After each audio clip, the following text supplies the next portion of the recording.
Thank you everyone for coming. Other people are streaming in. For those of you who haven't noticed, I'm not Sue Desmond-Hellmann.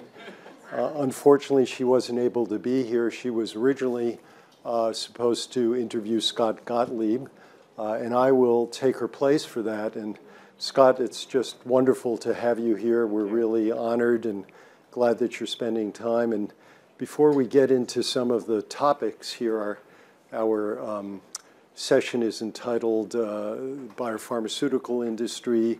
Are we institutions for public health, or are we black hats?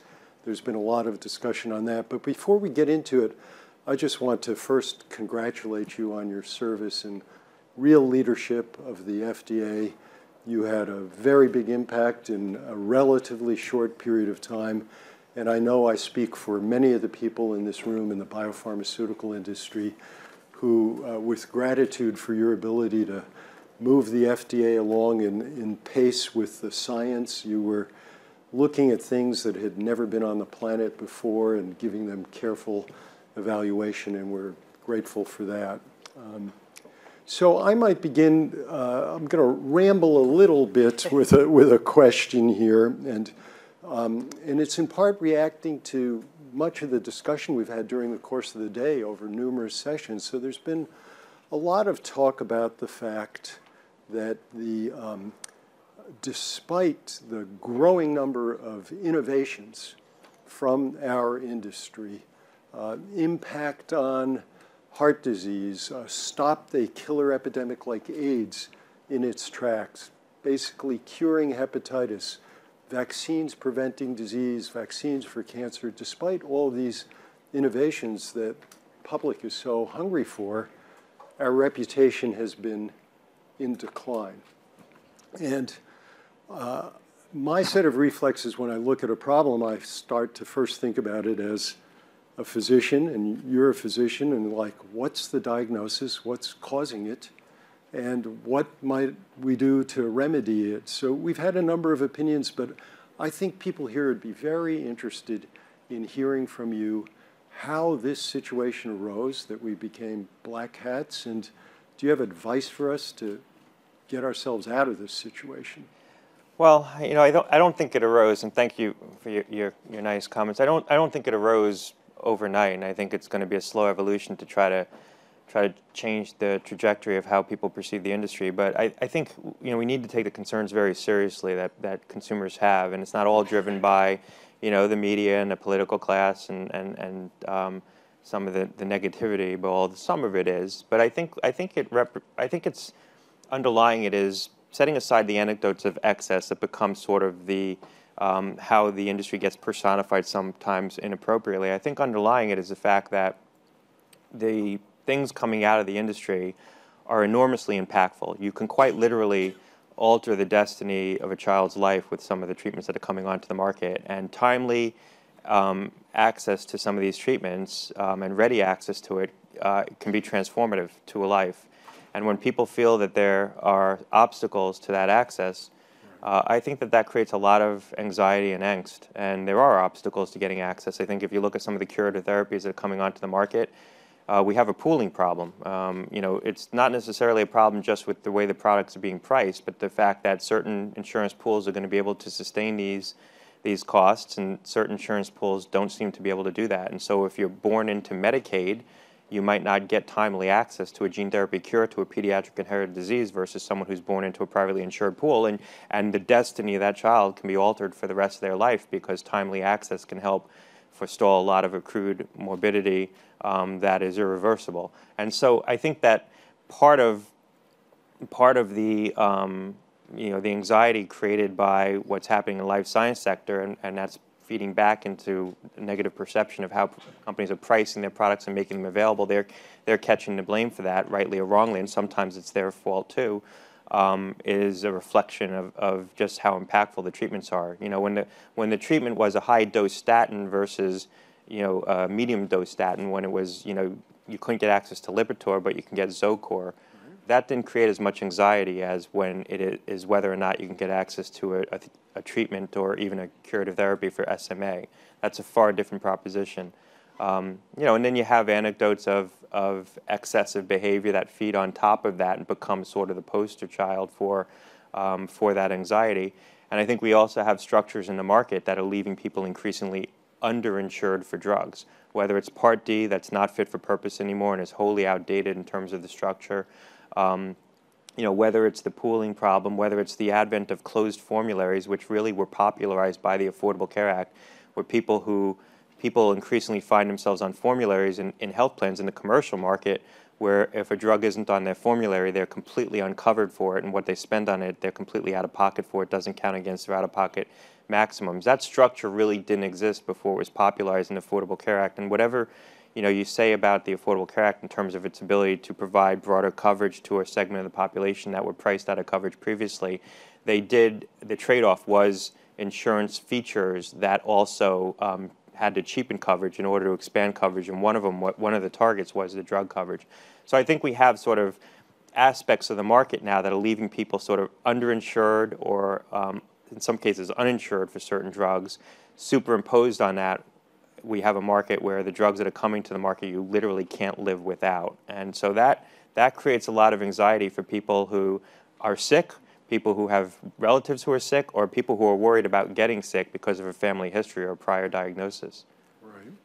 So as we think about how to get out of this situation, I can't help thinking that a key ingredient is leadership in the biopharmaceutical sector. And in the time that you were at FDA, you faced a lot of leadership challenges, and in many ways you led by example. And I think it would be informative for this group to hear maybe what you think are some of the biggest challenges that you faced and how you approached them. Well, I think the biggest challenges I faced were probably political and operational. The operational challenges we faced, Puerto Rico was a devastating occurrence. Fully 10% of the manufacturing capacity in the United States was offline, and we were worried that there would be major shortages growing out of that. And so we leaned into that. We owned that problem very visibly. If you look back at what I did very publicly and my senior career staff, the professional staff, we were very hands-on. And I think from the standpoint of sort of government generally, I think one of the mistakes people sometimes make in these positions, I'm not thinking of anyone in particular, but generally speaking, is they think that if there's a sort of big challenge that could end badly, best to have your deputy handle it. And I'll remember that. My view is that never works. First of all, there's no substitute for the senior principal being involved. I was hands-on. I literally called all the pharmaceutical CEOs who had manufacturing facilities in Puerto Rico to hear from them directly what their situation was and what they needed from us. I was working directly with FEMA to get resources into those facilities, not at the expense of the people of Puerto Rico, but where there was excess capacity, to get things on and off the island. I remember, I talked to all the pharmaceutical companies. I don't think I'm revealing commercial confidential information here, that, there were varying degrees of how hard those facilities were. And at the end of the spectrum was probably Amgen. I mean, they manufactured Neupogen down there. People probably know that. And I walked away from my discussion with the senior leadership of Amgen convinced that, after the world ends and the nuclear holocaust is over, there's going to be two things left: cockroaches and Neupogen. So they had the best facility, and they had taken such extraordinary steps. And then there were companies at the other end of the spectrum, but we were very engaged. And it was a political risk, because by being so visibly identified with it, if things went wrong, I was going to be visibly identified. But my view was that you can never duck a problem, so best to lean into it and own it and try to solve it. And I ended up testifying before Congress, and we ended up mitigating the shortages. There was one shortage that we had coming out of it. It was a shortage that we had going into it, and it was exacerbated, but we ended up mitigating some shortages that we thought we were going to have. I had a sort of philosophy about operating there that I had gleaned from my days with Dr. McClellan and Andy von Eschenbach. There's no substitute for working for principals and seeing them do a good job, and they were both exceptional leaders in seeing what worked. And I had a view that you had to work directly with the professional staff. The relationship to the center directors was exceedingly important. They weren't reporting to the commissioner before I arrived. I had them report directly to me, after I arrived, I would meet with them weekly. I would try to protect those meetings. And a lot of the important work got done in those meetings, working directly with them, not just in those meetings, but on a regular basis. I think it was very important for me to try to demonstrate to the professional staff that I could move the freight on policy. Like that, I knew that if I could prove that I could get regulations through the Office of Management and Budget, and I can get legislation moving on the Hill, and I can get resources from Congress for things, that the professional staff were going to be willing to bring me more opportunities to implement good policy if they knew I can get it done. Nobody wanted to work on things that were never going to get enacted. So getting some early wins on the board I knew was going to be very important, so I focused on that. I remember an early conversation with the center director who ran the medical device center director that they had developed updated mammography standards that had languished forever. It had been probably a decade that they couldn't get this reg out, and I said, we're going to get the reg out. And I proved that I could get that reg out, and we did actually get it finalized, the first significant updating of mammography standards in decades. Showing that you can implement policy was very important towards my ability to then work collaboratively with people in the agency to actually get new policy ideas teed up and get things out of the agency. So there were a couple of sort of touchstones principles like that: lean into challenge, work directly with the professional staff. The other thing I would say is that the relationship to Capitol Hill was also exceedingly important to operating effectively, I think, in a government agency. And that's not something that you can just do when you need it. You got to build those relationships day one, and you got to work at them every day. And so when I made major announcements, I would call 2 to 5 legislators to brief them if I knew they were interested in it. When things happened in congressional districts, I would call the members to discuss what we knew about the challenge. So, an example was right after we recalled all the romaine lettuce in the United States of America a day before Thanksgiving, right after I got off the phone with my wife, who was asking me what to do about the salad she had just prepared, I called Jimmy Panetta, who was a freshman congressman, very good member, Democrat, Leon Panetta's son, who represented the Salinas Valley. We knew that the romaine lettuce was going to be localized to the Salinas Valley because that was the only region harvesting. We just didn't know what farm. So I called him to brief him on it. I had a nice conversation with him. He did what I knew he was going to do and what he should have done, which was tweet out about the fact that I just called him, because it's important for him to demonstrate to his constituents that he's in contact with me. You do that enough, and the member goes in the room and says, you won't believe what just happened. The agency had just called me proactively to talk to me about a problem in my district. That earns a lot of goodwill on Capitol Hill. The other thing I did very deliberately was I testified before Congress at every opportunity I could. So I testified 19 times before Congress on a range of topics. That's very resource intensive because I was testifying on compounding and biopreparedness and just nuanced subjects where I would have to go very deep, and that's risky because you can always have a bad hearing and a bad exchange. I probably testified more than anybody else who wasn't under active investigation in my time period there, and there's no substitute for that. And you'll see also agency heads avoid testifying. The only time they'll testify is on their budget. There's no substitute for that because the members really respect that, because you're putting yourself out publicly in a setting where they can ask you tough questions and they have the upper hand. And so it builds respect. And so that's why we had good relationships with Capitol Hill, and we're able to work very effectively on a bipartisan basis. We increased the agency's budget by $1 billion over 2 years, and almost $500 million of that was budget authority to support ongoing work. Congress was very helpful to FDA, and I think it was in part because how we engaged Congress on a bipartisan basis. So by the time Congress flipped and the Democrats were in control of the House, we had good relationships. My hearings post Democrats taking over versus when the Republicans were in charge look the same. If you go back and look at them, when we went up there, we were treated with respect, and we worked very closely with the Democratic and Republican members, and never had behavior that was different for one party versus the other in terms of how we made calls, how we briefed them, how we entrusted them with information. We operate on a very bipartisan basis, and I think that's very important. And I always told other agency heads to operate that way. Some of them did, some of them didn't. After the Congress flipped, I got calls from counterparts in other agencies. Can you help me get a meeting with this Democratic member? And my response was, I don't know that I can. I mean, it's not. I have a good rapport, but it's not something that's transferable. Right. So let me ask you, one of the, with all of this somewhat different subject, with all of this innovation slash inventions that are coming and the efficacy of so many of them, there's an increasing demand for getting access to drugs under expanded access programs. I'm an old timer, I still call them compassionate use. But and the other thing that's changed, of course, is the rapidity of information sharing around the world. If you cure cancer in a mouse, the whole world knows about it 24 hours later. And the FDA has been very responsive to those requests, whether they come from individual doctors or they come from companies. Despite that, there's been this kind of other channel of right to try, which has grown very quickly, and I think now we have something like 41 states that have right to try laws in place. And we'd love to hear your views of this issue in general and maybe right to try specifically.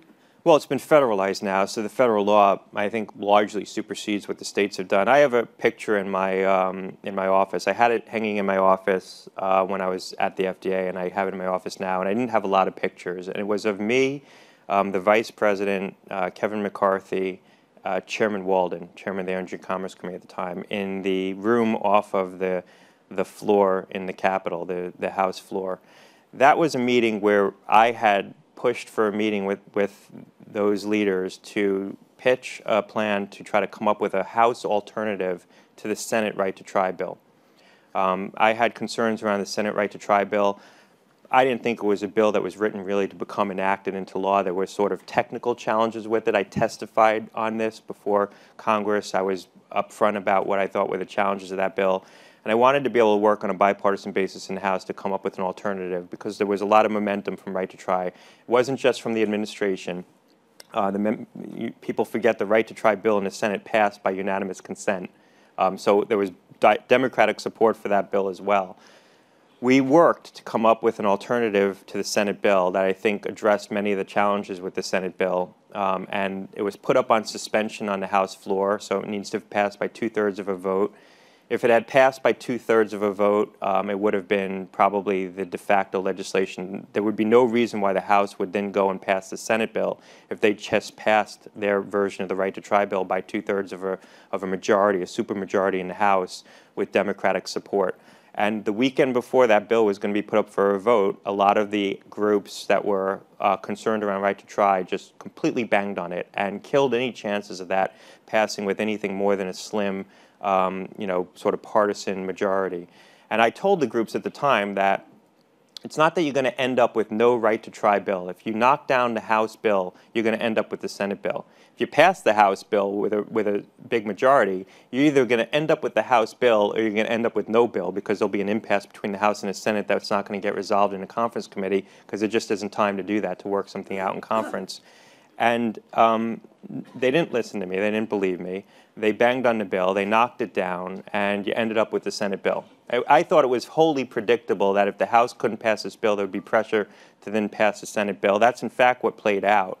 And so I have that picture up because it's kind of a Washington moment. Mm-hmm. You know, I don't know that the dynamic, the political dynamic of the administration supporting right to try made it something that some people had to shoot against. That's probably true for some folks. But people forgot there was a broad momentum for something that was structured off right to try, that it was bipartisan, that there was grassroots support for it, and this wasn't just a political issue.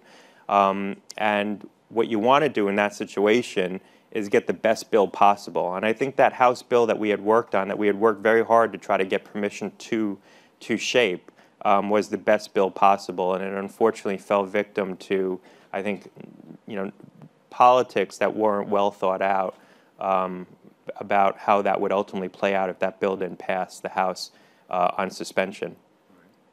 So I have one more question that I'll ask you, and meanwhile I'll ask the audience to start thinking about whatever questions you have for Scott Gottlieb. And this is in the domain of prevention. You know, virtually everybody involved in healthcare prefers the notion of the approach of prevention over waiting till somebody's got a disease and then having to treat it. In the past, it's been hard to get drugs approved for prevention, mostly because you had to have extraordinarily safe drugs. If you're going to treat a whole population and you don't know which subpopulation is actually going to get the disease, and you might inflict some side effects in the meanwhile, the benefit risk doesn't look that great. And I'm wondering now with precision medicine, and it's got different terms, but this notion that we can identify the highest risk subpopulations, either those who might get the disease or those who would get a serious side effect from a particular drug, whether this is something that's being revisited. Do you think we will see more pharmacological prevention? I'm not talking about exercising and eating right. I'm talking about pharmacological prevention. Yeah. Well, look, I think that one of the best sort of personifications of the openness to primary prevention and not just secondary prevention in people who've suffered a sequelae, but primary prevention in maybe even in a selected population that might be at high risk, was the guidance we issued on development of drugs for Alzheimer's disease, where you saw some direct dialogue built in about the ability to pre-specify populations that might be at high risk of developing Alzheimer's disease before symptom onset. I think, you look at overexpressors of ApoE4 and other things that haven't been fully validated, so I'm not pretending that they are, but you can potentially validate some of these measures of propensity to develop disease and then study drugs in this population. I think that there is an openness in drug development and among regulators to look at some of these constructs that 20 years ago or 15 years ago wouldn't have been feasible because the science is so much better. I mean, the scientific base of using certain markers to help predict who's going to be at significant risk for developing the onset of certain diseases is much, much better. And so I think you're seeing regulators much more open to it. It's still hard. It's still hard to do primary prevention trials. You're putting an active pharmaceutical ingredient into an otherwise currently healthy population that's at risk. So you want to make sure you're not going to be doing untoward harm and sort of accounting for the side effects. You're going to be giving it to the patient for presumably prolonged administration. I think we've seen that with prolonged administration of any active pharmaceutical ingredient, there's a real risk that you're causing some minor increase in a otherwise naturally occurring adverse event over the course of a long period of time. I mean, that was a teaching with like Vioxx, right? You're slightly increasing cardiovascular risk, but it's not manifest until you look at patients over a big population and over a long period of time. So you have to kind of assume that when you put a drug in someone, something's happening, right? So that you're not accounting for. So you have to make sure that why you're doing it can offset some of the unknown unknowns. But I think that there's a much greater willingness to embrace some of these opportunities, in part because the science is so compelling. When I got to the agency, the environment had changed, I think, in a lot of respects because the opportunity set was so great. There was a palpable excitement about the opportunity from gene therapy and cell-based regenerative medicine and gene editing and the targeted therapies where you saw us doing tissue-agnostic approvals and the guidance on basket trials and master protocols. And that wasn't just within the agency. I mean, it was across the administration. I remember briefing the president on the Kymriah approval. I was brought in to brief him on the first gene therapy approval, and he was very enthused by it, and so was the senior White House staff. You never saw the president saying anything adverse about one of these breakthrough drugs. You saw the president talking about drug pricing all the time, but you never saw him singling out a high-priced breakthrough therapy. In fact, quite the opposite. He sometimes talked about drugs. He talked about the J&J drug, if you remember, as a treatment for major depressive disorder. So they understood the importance of the innovation and the opportunity that was happening on this watch. I remember some people have probably heard me tell the story. I remember walking out of that meeting in the Oval Office with the president, and I had a moment of like a sheer anxiety that I hadn't told the president that he can't tweet about the approval, because it was 2 weeks before the actual approval. I don't know if Peter Marks is here, but he probably knows this story too from FDA. And so I had to send. So Jared Kushner happened to be in the meeting with me because there was another meeting before, And I asked Jared to go back in and let the president know that he couldn't tweet about it, because I was like, it was my 3rd month on the job, and you. Did that stop him? Well, it did. I don't. But actually, I don't think he would have ever done it. So I stood there and watched, because I wanted to make sure this actually happened. And I saw the president go, "I know." So I left after that. But he never did tweet about it. But I didn't want to be the FDA commissioner to like induce the president to disclose CCI, although he could have done it, and I probably could have done it too. It's not something you want to do 2 weeks prior to the approval, because anything could happen. I mean, the drug, who knows, it could have gotten delayed for some reason. So great. Well, I don't want to monopolize all your time. I'm sure there are questions out here. So do people have questions for Scott Gottlieb? Yes, start over here. Looks like there are a lot of questions, so let's keep the questions pretty short. Sure. Regarding prevention of the diseases, why isn't there more initiatives on the government to correct behaviors that lead to certain diseases, such as type 2 diabetes and so on? I think that there is. I mean, I think that there's a lot of emphasis on trying to look at nutrition. When I came into the agency, I made very clear I was going to be very committed to the Obama nutrition agenda, which was winding its way through the agency, and the new nutrition facts panel menu labeling. There are people who wanted me to pull those regulations when I landed, and I made very clear that that was not happening. We were having the discussion before, and I said one of the most important things early on was to show that you couldn't be pushed around and stuff like that, because once you show you can be pushed around, you get pushed around. And so I was very clear that we were going to implement that. And I talked in my first address to the staff of FDA that I thought some of the most important things we could do together over any reasonable period of time was to accelerate declines in smoking and cigarette smoking, improve nutrition, that when you sort of aggregated small gains in public health in an individual level over a large population, the impact of that could dwarf any public health impact from a curative treatment for a rare cancer. I mean, as important as that technology is, we can't lose sight of the public health basics. And in fact, we lose sight of this because of the dramatic rise in youth use of e-cigarettes, which is tragic and a major public health crisis. But smoking rates actually dramatically accelerated their decline over the last 2 years. If you look at smoking rates among both kids, traditional cigarettes, and adults, they were on a downward trajectory, but the slope of that curve dramatically accelerated over the last 2 years. And so there's at least some things that we're doing right from a public health standpoint to try to improve overall health of populations. Certainly not enough. And I don't think it's that there isn't an emphasis there. There is. I think sometimes there is a temptation to focus on the technology too much because it garners the headlines, it's more attractive, it's exciting. And I think sometimes also the day in, day out work of public health, it's sort of little gains, it's blocking and tackling on a daily basis, and so it's just hard to break through with how much you're doing. But if we could increase vaccination rates, if we can slightly improve diets in this country, if we can continue to accelerate the declines in smoking, that's going to have a dramatic impact and far in excess probably, and I think I'm comfortable saying it, far in excess of any new innovation, short of curing cancer, short of something that's just a blockbuster. Yeah, well, along those lines, we talked about this in an earlier session, is adherence to medicine. Since 50% of medicines aren't taken or aren't taken correctly, you could double the efficacy of the pharmacopoeia just by getting people to take their medicine. I think this is where, how to do that. Well, I think this is where the potential for digital health tools that engage the patient more, and the idea that pharma companies in the future could be marketing not just drugs but treatment systems. Right. We took a lot of steps to try to facilitate the development and the marketing of digital health tools, both by moving them towards a firm-based approach to regulation and also moving the regulation of digital health tools promulgated in conjunction with a drug into the promotional labeling as opposed to the product labeling. By doing that, we moved it into post-market regulation.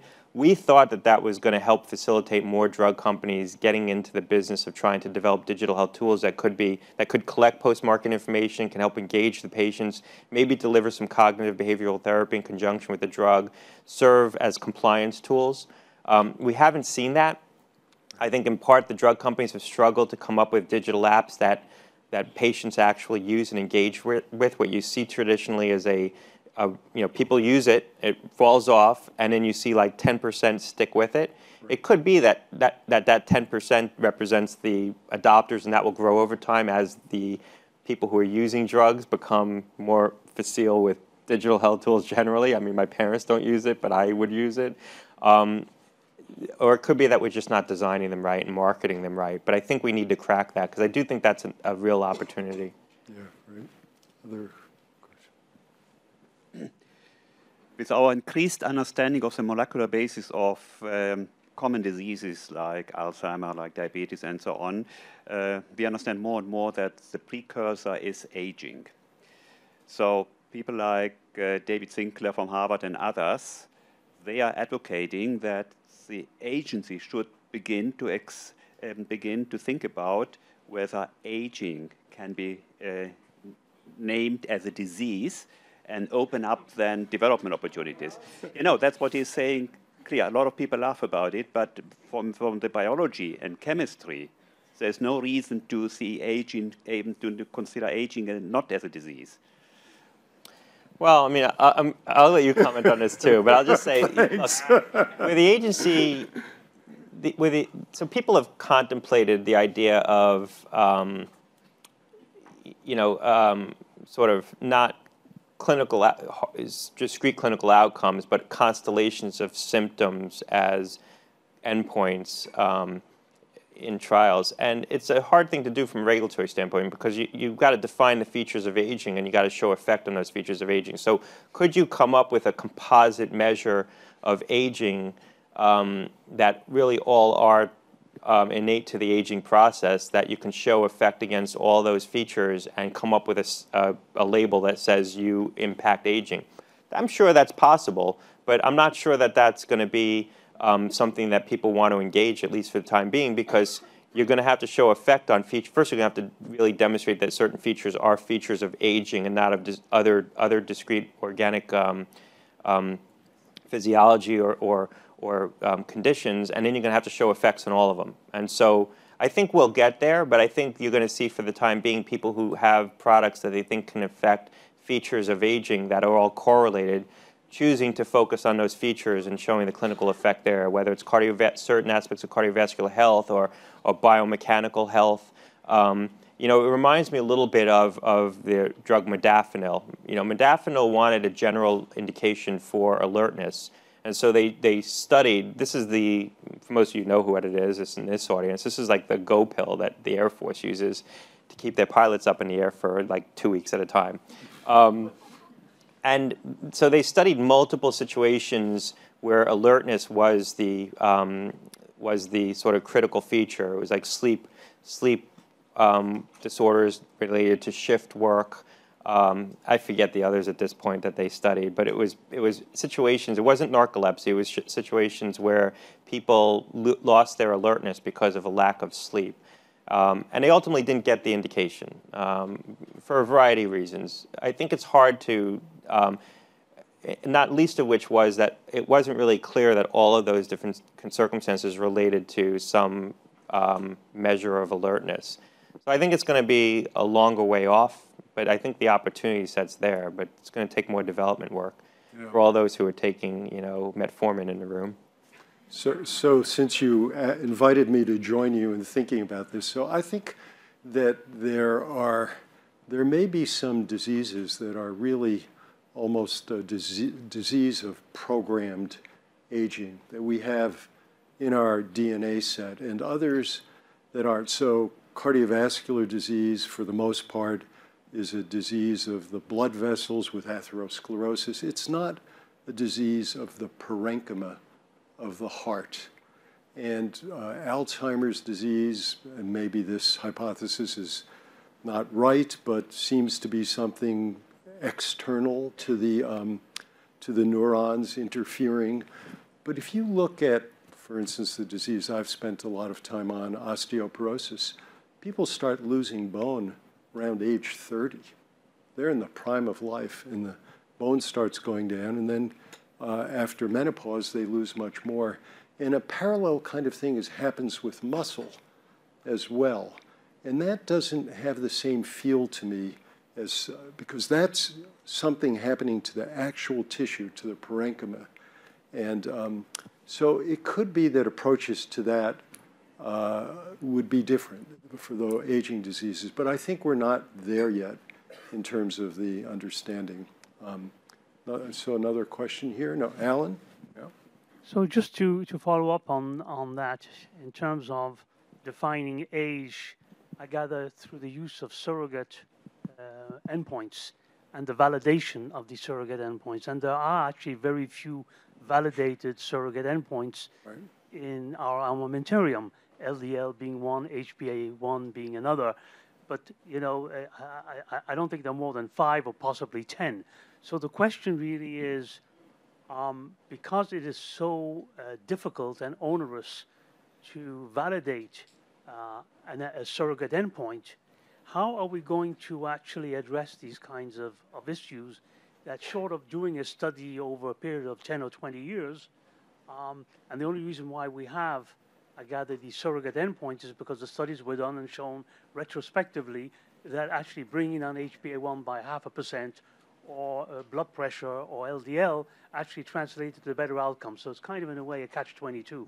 Well, I'm going to turn to you again, but you know, my view is that you're not necessarily going to need, if this sort of vision comes to fruition, you're not necessarily going to need to show effect against surrogate endpoints that we believe are measures of the aging process, but you can show effect on a constellation of symptoms that we believe are all correlated with the aging process. And I'm not sure if we survey people in the room, people would agree on what those are. And therein lies the problem. Because so if we agree that there's some kind of universal programmed cell decline and it's manifest in changes in bone mass and muscle mass and maybe some other things where you can sort of ascertain the physical features, and they're all interrelated to an aging process, that could be an approvable endpoint. It could be a study you can do in a reasonably sized population. I haven't seen anyone come forward with that, with a cohesive, credible thesis around how certain aspects of aging could be interrelated. Right.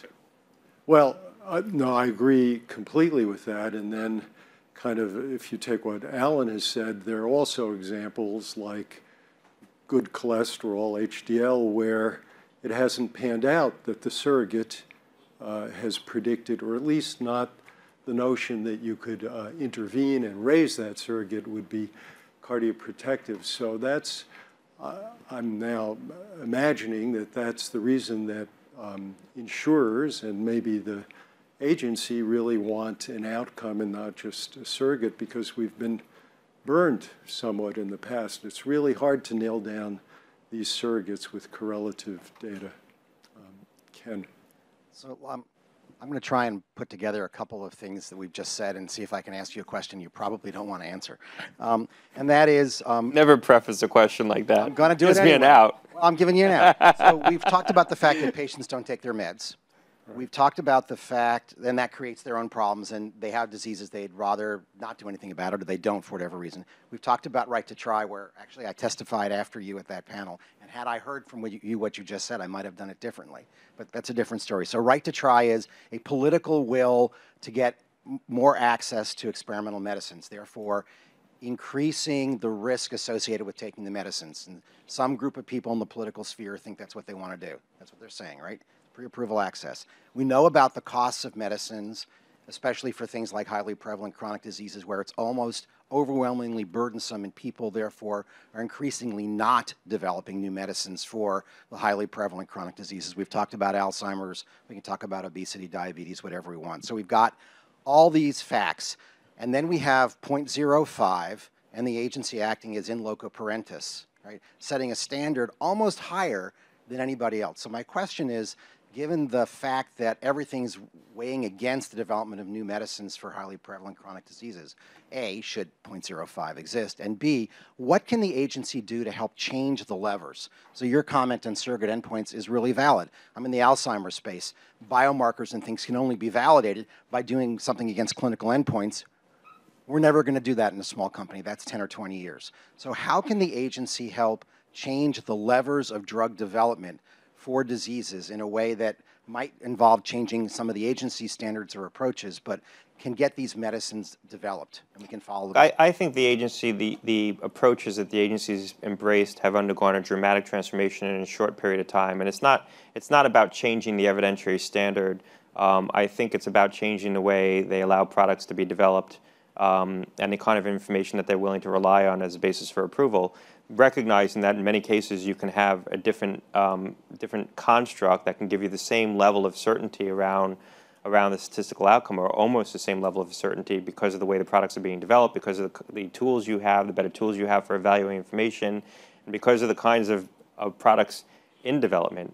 So you see the agency moving towards things like tissue agnostic approvals and the use of basket trials and master protocols, completely new clinical trial constructs. You saw a very big push to develop natural history models as a way to have synthetic control arms in rare diseases. We went to Congress, got, if I believe, $20 million from Congress, which is substantial, to develop 10, 20, so it's $1 million a model, develop 20 new natural history models in rare disease settings that could be used as synthetic control arms. We secured from Congress $50 million in the base of the FDA's budget to build out a database of real-world evidence that could be used as a basis for post-market safety surveillance, and also some evaluation of questions of drug efficacy. That's going to transform the culture of the agency with respect to the use of real-world evidence in clinical trials, because now for the first time you have an agency with considerable resources to consolidate EHR data, to use real-world evidence now as a basis for their own evaluations. What that's going to do is change the agency culturally to give them confidence around the methodologies for doing that. So when sponsors bring forward applications with the same constructs in them, you're going to be interacting with an agency that's also grappling with how to use these constructs to answer questions, and not just has the resources from Congress to do it, but the charge from Congress to do it. So I think things are evolving very rapidly. I mean, what's happened over the last number of years in the FDA, and it's not, this is a result, I think, of more broadly than anything else, just the opportunity set and the resources that the agency has been able to get to facilitate that, I think has been more rapid than I could think of over any period of time at the agency. And I've been around FDA for 15 years now, in and out, and I think the things that were going on in the last couple of years really are accelerating the agency's embrace of different opportunities for trying to validate some of these clinical questions with methodologies that don't require some of the same strict randomization and onerous development programs, not because they're lowering the standard or trying to get things to market more quickly per se, although I think some of it is an imperative to get breakthrough treatments to patients more quickly, but because the opportunities afford it. The opportunities on the data side afford it, the opportunities on the scientific side, where the drugs being put into development, the biological rationale for why they work is so well crafted, and you see such early proof of concept in terms of effect on clinical endpoints in small series of patients, that when you're targeting significant unmet needs, that when you see all that line up, there's an imperative to try to get it to patients more quickly if you can have a dramatic impact on health. Michael.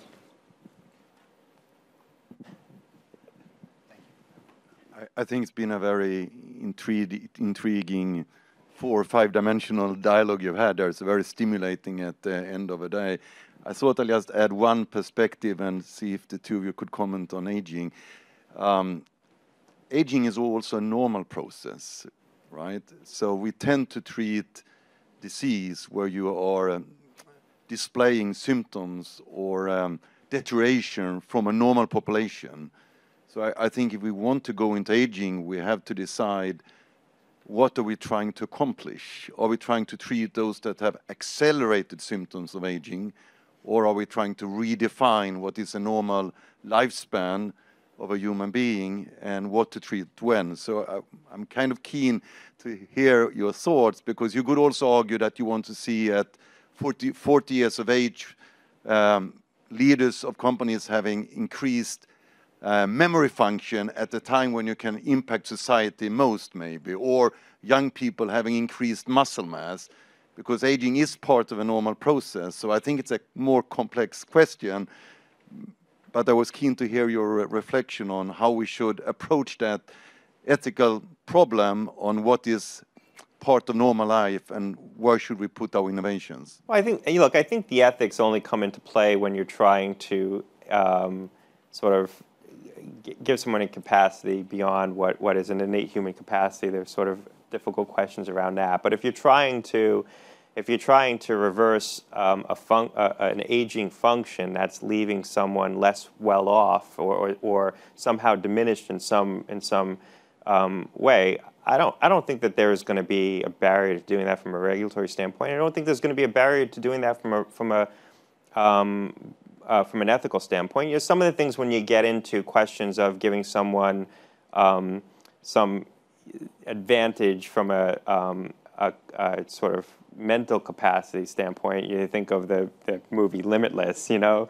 I think that there you get into some sticky questions. But look, this is an FDA that approved Botox, right? And so there is a pathway to approve things that help reverse some of the physical features of aging, and a willingness to do that if you can show objective data and the capacity to do that. Yeah, I think we don't necessarily need to direct ourselves to making life longer, but those last 10 years could certainly be a lot better for a lot of people. I think we have time for 2 more questions. I saw them over here.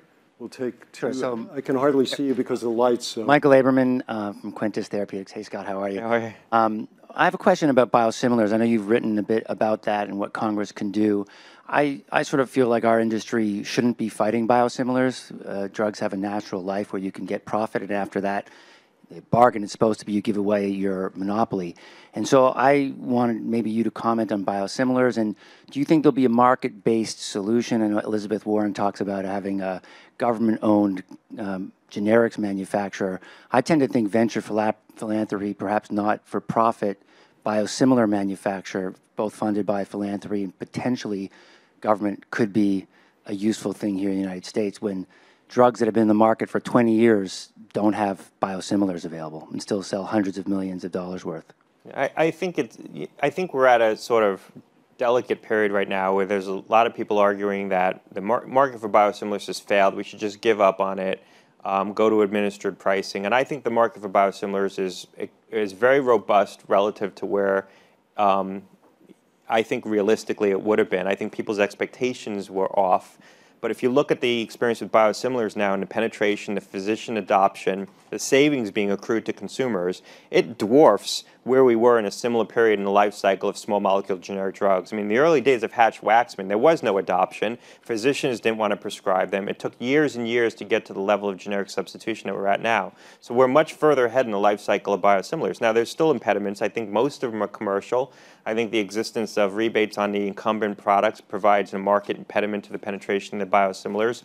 I think we could think of selectively maybe ending the safe harbor for rebating in a setting of a biologics market where biosimilar launches into that market, because you could certainly fashion a legal argument that the existence of the rebates in that setting truly are anti-competitive. But moving towards some kind of like government-administered manufacturing process or mandated pricing for biosimilars that's somehow a margin over cost of goods is not going to work. We tried that. It's called the sterile parenteral generic drug market, and we can see how failed that market is on the whole, where we allow these products to be priced slightly above cost of goods, but manufacturing a sterile parenteral drug isn't trivial. There's been underinvestment for years in the manufacturing across the entire sector for that reason, and you see chronic shortages. I remember going into Capitol Hill, and members would ask me what 50 drugs are in shortage today, and I would say it doesn't matter, because whatever 50 drugs aren't in shortage today will be in shortage next year. It's a rotating list, and that's basically what's happened, because it's largely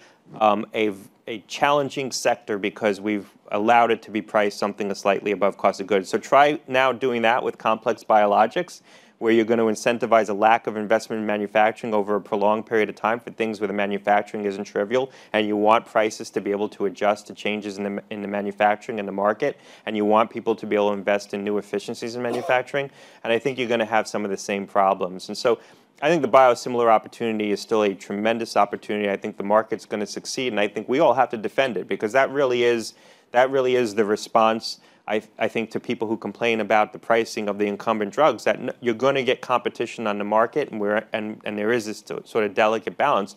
But that also means that the branded companies selling the biologics can't do things like make it hard for the biosimilar manufacturers to get their hands on the physical doses of the drugs they need to run the biosimilar studies. If they're going to benefit from the monopoly and the patent exclusivity that's going to give them the ability to price a drug at a premium for a period of time, they've got to be willing to make their drug available at a fair market value to biosimilar manufacturers to develop copies once patents and exclusivities have lapsed. So we all have an obligation, I think, to support this sort of delicate compact that we've entered into. Listen, I pledged to get Dr. Gottlieb out of here on time. He's been very generous with his time. We've actually run out of time. So I think we all want to thank you very much for your wonderful remarks. Really, that was terrific.